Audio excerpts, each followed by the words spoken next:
que los santos apóstoles, que siempre son los pilares fundamentales de la iglesia, nos acompañen siempre, queridos hermanos, y sean bienvenidos a su programa, El Evangelio a tu alcance. Hoy miércoles de la tercera semana del tiempo ordinario y celebrando la fiesta de la conversión del apóstol San Pablo, vamos a reflexionar el Evangelio según San Marcos en el capítulo 16, versículos del 15 al 18. En aquel tiempo se apareció Jesús a los 11 y les dijo: vayan por todo el mundo y prediquen el Evangelio a toda criatura. El que cree y se bautice se salvará. El que se resista a creer será condenado.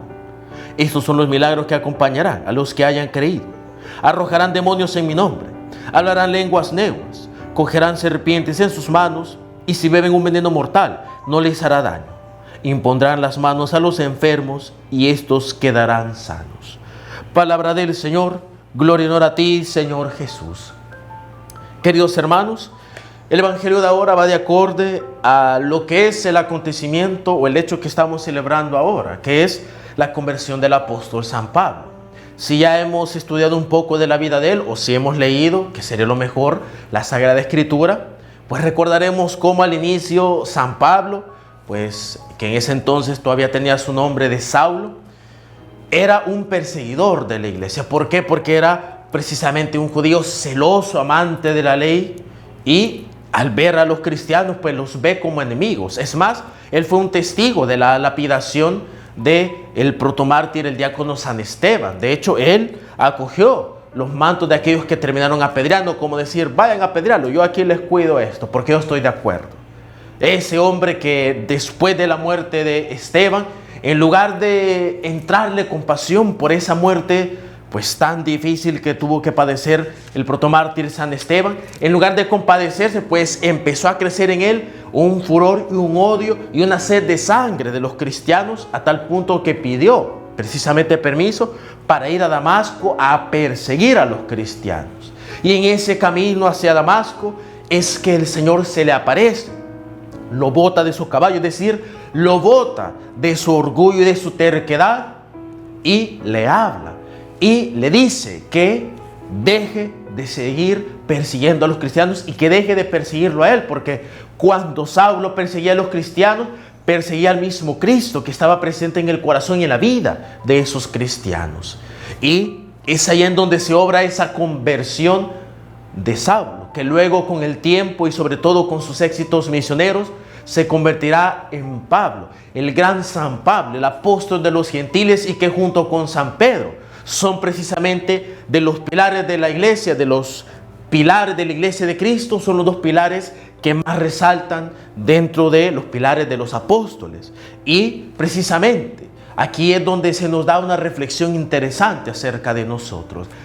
San Pablo es alguien que iba en su caballo, es decir, era una persona que estaba en lo alto, se sentía imponente, se sentía poderoso, y desde ahí Jesús lo bota. ¿Por qué lo bota? ¿Por qué no se le pudo haber aparecido de una manera diferente? ¿Por qué no se le pudo haber aparecido de una manera más tranquila? ¿Por qué obligatoriamente tuvo que botar a San Pablo de su caballo? Es porque, hermanos, y como lo acabo de decir, el caballo y la posición de Pablo representaba la de aquel que es terco, de aquel que es orgulloso. Y como lo hemos leído precisamente hace poco, precisamente el lunes, aquel que es orgulloso es incapaz de darle un espacio al Espíritu Santo, un espacio a Dios. Y por eso San Pablo tenía en ese momento ese orgullo que a él le impedía observar la acción del Espíritu Santo, observar la gracia de Dios en los cristianos. Y no fue hasta que Dios mismo lo botó de ese caballo, lo botó de su orgullo, lo botó de su altanería, de su soberbia, que Pablo comprendió. Y eso para nosotros es precisamente algo interesante, porque cuando nosotros adquirimos ese compromiso que dice ahora precisamente San Marcos, de ir por todo el mundo para predicar el Evangelio a toda criatura, es un compromiso que solo puede hacer alguien que ha bajado de su caballo, que ha bajado de su orgullo, de su soberbia, y acepta la presencia del Señor, acepta el mandato del Señor.